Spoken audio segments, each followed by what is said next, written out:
ஆகாஷ்வாணி.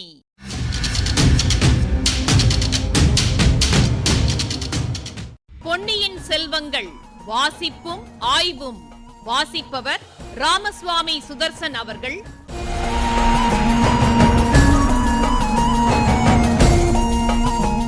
மகாராஜாதிராஜ ராஜகம்பீர ராஜமார்த்தாண்ட ராஜகுலோத்துங்க ராஜகுலதிலக ஈரேழு 14 லோகத்தின் அதிபதி பாரா.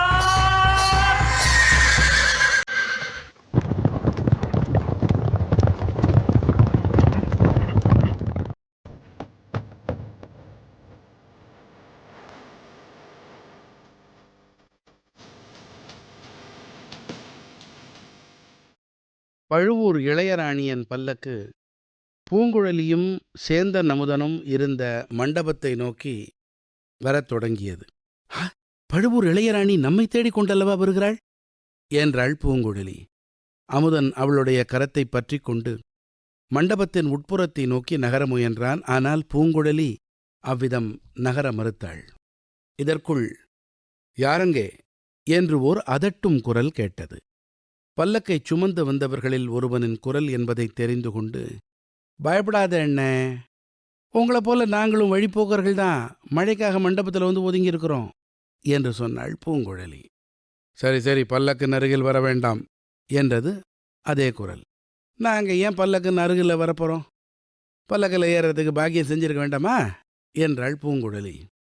சேந்தன் அமுதன், வள்ளுவர் பெருமான் கூட இதை பற்றி சொல்லியிருக்கிறார், முற்பிறப்பில் செய்த வினைப்பயனை பற்றி கூறும்போது என்று தொடங்கினான். போதும் போதும், வாயை மூடிக்கொண்டு சும்மாருங்கள். நீங்கள் எத்தனை பேர்? நாங்கள் 2 பேர் தாங்க. இன்னும் 200 பேர் வந்தாலும் இந்த மண்டபத்தில் மழைக்கு ஒதுங்கலாம் என்றான் அமுதன்.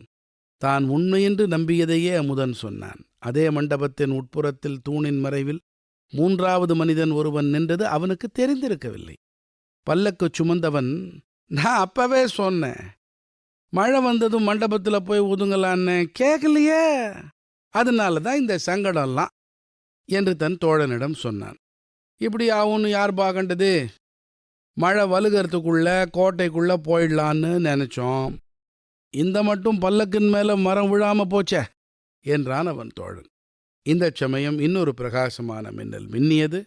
சேந்தன் அமுதன் பூங்குழலி இருவர்களுடைய கண்களும் கவனமும் பல்லக்கின் பேரிலேயே இருந்தது. ஆகையால் அந்த மின்னல் வெளிச்சத்தில் பல்லக்கின் திரையை விலக்கிக் கொண்டு ஒரு பெண்மணி தாங்கள் நின்ற திசையை உற்று நோக்கிக் கொண்டிருந்ததை அவர்கள் பார்த்தார்கள். அப்படி நோக்கிய பெண்மணியின் முகம் அவர்களை பார்த்து இன்னார் என்று தெரிந்து கொண்டு புன்னகை புரிந்ததையும் கவனித்தார்கள். மறுவினாடி மண்டபத்திலும் வெளியிலும் இருள் சூழ்ந்தது. மிக மெல்லிய குரலில் பூங்குழலி, அமுதா, பார்த்தாயா என்றாள். ஆம், பார்த்தேன். பல்லக்கில் இருந்தது யார்? பழுவூர் இளையராணி தானே. உனக்கு என்ன தோணுச்சு? பழுவூர் ராணியைப் போலத்தான் இருந்தது. ஆனால் கொஞ்சம் சந்தேகமாகவும் இருந்தது. சந்தேகமில்லை, நிச்சயம்தான். எது நிச்சயம்? பழுவூர் ராணி அல்ல, பித்து பிடித்த என் அத்தை ராணிதான் பல்லக்கில் இருக்கிறாள். இறைஞ்சு பேசாத. இறைந்து பேசவிட்டால் காரியம் நடப்பது எப்படி? என்ன காரியம்? எதுக்காக இத்தனை தூரம் வந்தோமோ அந்த காரியம்தான். அத்தையை கண்டுபிடிச்சு விட்டோம். அவளை விடுவிச்சிட்டு போக வேண்டாமா? இப்போது அது முடியாத காரியம் பூங்குழலி. பல்லக்கு எங்கே போய் சேர்கிறது என்று பார்த்து கொள்வோம். பிறகு யோசித்து விடுதலை செய்வதற்கு வழி தேடலாம். தும்ப விட்டுட்டு வாழை பிடிக்கணுங்கிறியா? அதெல்லாம் முடியாது. இப்ப அத்தையை விடுதலை செஞ்சாகணும். உனக்கு பயமா இருந்தா நீ சுமாரு. விடுதலையாவதற்கு உன் அத்தை சம்மதிக்க வேண்டாமா? பல்லக்கில் ஏறி ஜாம் ஜாம் என்று போய்க் கொண்டிருக்கிறாள். எங்கே போகிறாள்? எதற்காக? யார் அவளை பிடித்து வரச் செய்தது என்றெல்லாம் தெரிந்து கொள்ள வேண்டாமா? பாதாளச்சிறைக்கு கொண்டு போறாங்களோ என்னமோ. அப்புறம் நம்மால என்ன செய்ய முடியும்? ஏன் முடியாது? பாதாளச்சிறையில் நானே அங்கிருந்து வெளியே வந்தவன்தான். அரண்மனைகளில் எனக்கு கொஞ்சம் செல்வாக்கு உண்டு. உன் அத்தையை எப்படியாவது நான் விடுதலை செய்கிறேன். இப்போது நீ சும்மா இரு. பூங்குழலியும் அந்தச் சமயம் பொறுமையுடன் சும்மா இருக்கத்தான் வேண்டும் என்று தீர்மானித்தாள். அப்போது அவர்கள் சிறிதும் எதிர்பாராத காரியம் ஒன்று நிகழ்ந்தது. மூடுபல்லக்கின் விலகிய திரை இன்னும் நன்றாய் விலகுவது போல இருந்தது. அதன் உள்ளிருந்து ஓர் உருவம் வெளியே வந்தது. சத்தம் சிறிதுமின்றி பூனை நடப்பது போல நடந்தது. அடுத்த வினாடி அவர்கள் அருகில் வந்துவிட்டது. இவ்வளவு நல்ல இருட்டில் நடந்தபடியால் மண்டபத்தின் அடிப்படிகளில் நின்ற காவலர்கள் கண்ணில் படவில்லை. பல்லக்கிலிருந்து வெளிவந்தவள் வாய் பேச முடியாத ராணிதான் என்பதை பூங்குழலி அந்த இருளிலும் நன்றாக தெரிந்து கொண்டு விட்டாள். வாய் பேச முடியாத ராணி அந்த 2 பேரின் கைகளையும் பிடித்து இழுத்து கொண்டு அந்த மண்டபத்தின் பின்பகுதிக்கு விரைந்து சென்றாள். பூங்குழலியை தழுவிக்கொண்டு உச்சி முகந்து அவளை பார்த்ததில் தன் மகிழ்ச்சியை தெரிவித்தாள். பின்னர் அத்தைக்கும் மருமகளுக்கும் சமிக்ஞை பாஷையில் சிறிது நேரம் சம்பாஷணை நடந்தது. அந்த காரிருளில் அவர்கள் ஒருவருக்கொருவர் எப்படித்தான் பேசிக்கொண்டார்களோ, ஒருவர் கருத்தை ஒருவர் எவ்வாறுதான் தெரிந்து கொண்டார்களோ, அது நம்மால் விளங்கிச் சொல்ல முடியாத காரியம். பூங்குழலி சேந்தன் அமுதனிடம், அத்தை சொல்றது உனக்கு தெரிஞ்சுதா? என்னை பல்லக்கில் ஏத்தி கொண்டு போகச் சொல்றாள். அவளை உன் வீட்டுக்கு அழைச்சிட்டு போகச் சொல்றாள் என்றாள். உன் சம்மதம் என்ன பூங்குழலி என்று அமுதன் கேட்டான். அத்தை சொல்லுகிறபடி செய்யப் போகிறேன். ஆளை பிடித்து கொண்டு வரச் சொன்னவர்கள் இன்னாரென்று தெரிந்து கொள்வதற்கு சரியான உபாயம் அல்லவா? யோசித்துச் சொல்லு பூங்குழலி. உபாயம் சரிதான், அதில் என்ன அபாயம் இருக்குமோ? அமுதா, நீ ஒன்னும் கவலைப்படாத. அத்தை சொன்னபடி செய்யறதுனால எனக்கு ஒரு அபாயமும் ஏற்படாது. அப்படி ஏற்படுறதாயிருந்தா என் இடுப்பில் இந்த கத்தி இருக்கவே இருக்கு என்று சொன்னாள் பூங்குழலி. அத்தையை மறுபடி ஒரு முறை தழுவிக்கொண்டு பூங்குழலி அவளைப் போலவே சத்தம் செய்யாமல் நடந்து சென்று பல்லக்கில் புகுந்து திரையையும் விட்டு கொண்டாள்.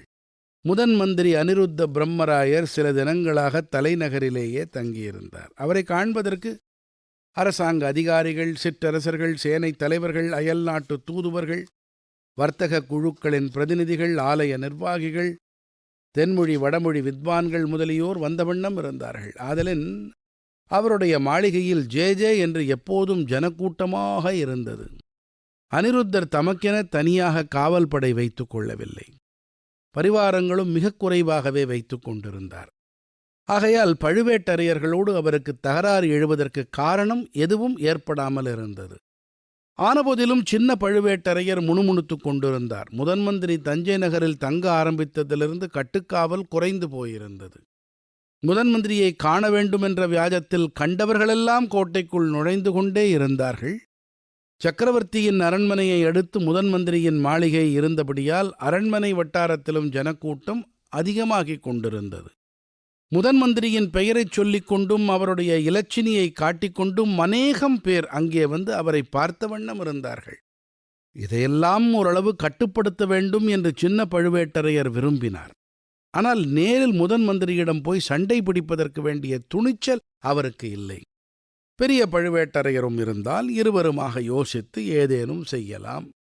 இந்த சமயம் பார்த்து பெரிய பழுவேட்டரையரும் கடம்பூருக்கு போய்விட்டதனால் சின்னவரான காலாந்தக கண்டருக்கு ஒரு கை ஒடிந்தது போல இருந்தது. கோட்டைக்குள் ஜனக்கூட்டத்தை சேர்த்து கட்டுக்காவலுக்கு ஊறு விளைவிப்பது போதாது என்று முதன் மந்திரி அனிருத்தர் அடிக்கடி ஏதாவது சின்ன பழுவேட்டரையரிடம் உதவி கேட்கும் பாவனையில் அவருக்கு கட்டளை அனுப்பி கொண்டிருந்தார். சில நாளைக்கு முன்பு கோடிக்கரைக்கு அனுப்புவதற்கு சில வீரர்கள் வேண்டும் என்று கேட்டார். காலாந்தக கண்டரும் ஆட்களை கொடுத்து உதவினார். பிறகு நேற்றைக்கு உயர்குலத்து பெண்மணி ஒருவரை திருவையாற்றிலிருந்து அழைத்து வர வேண்டும் என்றும் அதற்கு பழுவூர் அரண்மனை மூடுபல்லக்கு ஒன்றும் சிவிகை தூக்கிகளும் வேண்டும் என்றும் சொல்லி அனுப்பினார். சின்ன பழுவேட்டரையர் இந்த கோரிக்கையையும் நிறைவேற்றினார். ஆனால் மனத்திற்குள் இந்த பிரம்மராயன் ஏதோ சூழ்ச்சியில் ஈடுபட்டிருக்கிறான், அவ்விதம் மூடுபல்லக்கில் வைத்து வரவழைக்கக்கூடிய உயர குடும்பத்து பெண்மணி யார்? எதற்காக இங்கே வருகிறாள்? இதை எப்படியும் கண்டுபிடிக்க வேண்டும்.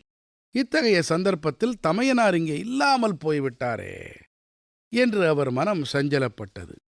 முதன் மந்திரி அனிருத்தரின் மாளிகைக்கு மூடுபல்லக்கில் வந்தது யார் என்று தெரிந்து கொள்ள இன்னொரு மனிதனும் ஆவல் கொண்டிருந்தான். அவன் வேறு யாருமல்ல, அனிருத்த பிரம்மராயரின் அருமை சீடரான ஆழ்வார்க்கடியான்தான்.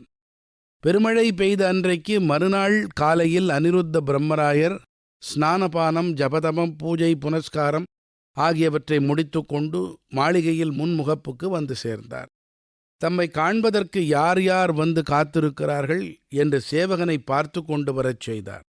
காத்திருந்தவர்களில் ஆழ்வார்க்கடியான் ஒருவன் என்று தெரிந்ததும் அவனை உடனே கூட்டி வரும்படி ஆக்ஞாபித்தார்.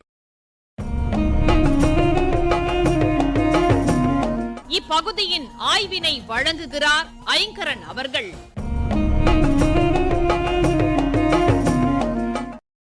பல்லக்கில் ஏறுவதற்கு பாக்கியம் செய்திருக்க வேண்டாமா? இப்படி பூங்குழலி சொன்னதும் அதுக்கு சேந்தன் அமுதன் விளக்கம் தர முற்பட்டான். கடுப்புல இருந்த பல்லக்கு தூக்கி அவனை பேச விடல அல்லவா? அமுதன் சொல்ல வந்ததை நாம பார்ப்போம். அறத்தாறு இதுவென வேண்டா, சிவிகை பொறுத்தானோடு ஊர்தான் இடை. அறத்தின் பயனை ஆகம அளவை கொண்டு ஆராய வேண்டாம். பல்லக்கில் செல்பவனையும் அதை சுமப்பவனையும் கண்டு காட்சி அளவையாலே நேராக பார்த்தே அறியலாம் என்கிறார் வள்ளுவர் பெருமான். நல்லது. பூங்குழலியிடம் வாழ்வீச்சோட வாய் வீச்சையும் கற்றுக்கிட்டான். பாருங்களேன், நீங்கள் எத்தனை பேர்?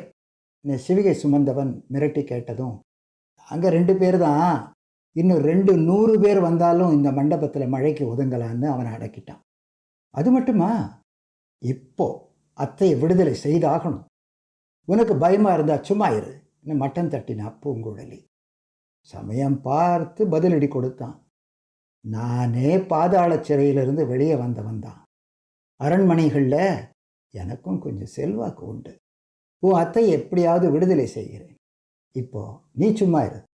தும்புனா மாட்டையோ அதன் கன்றையோ கட்டி போடுற கயிறு. தும்பை விட்டுட்டு வாழை பிடிப்பது, அதாவது கழுத்து கயிற்ற பிடித்து கட்டுப்படுத்துறத விட்டுட்டு மாட்டின் அல்லது கன்றின் வாழை பிடிக்க முயல்வது போல முறையா ஒரு செயலை செய்யாம கோட்டை விடுவது. அறிவாற்றல்லையும் நிர்வாக திறமையிலேயும் சிறந்து விளங்கினவங்களை உயர் அதிகாரிகளாக நியமனம் செஞ்சாங்க.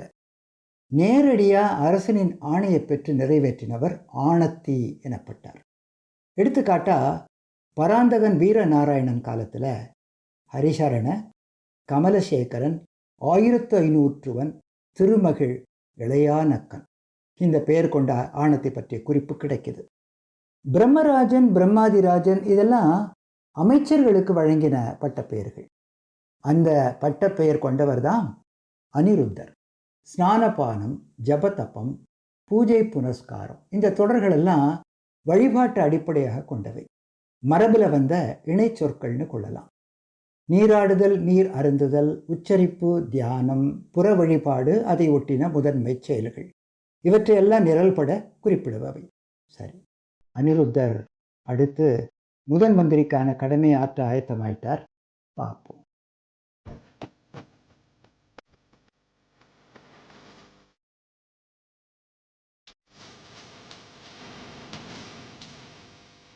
பொன்னியின் செல்வங்கள் வாசிப்பும் ஆய்வும் கேட்டீர்கள்.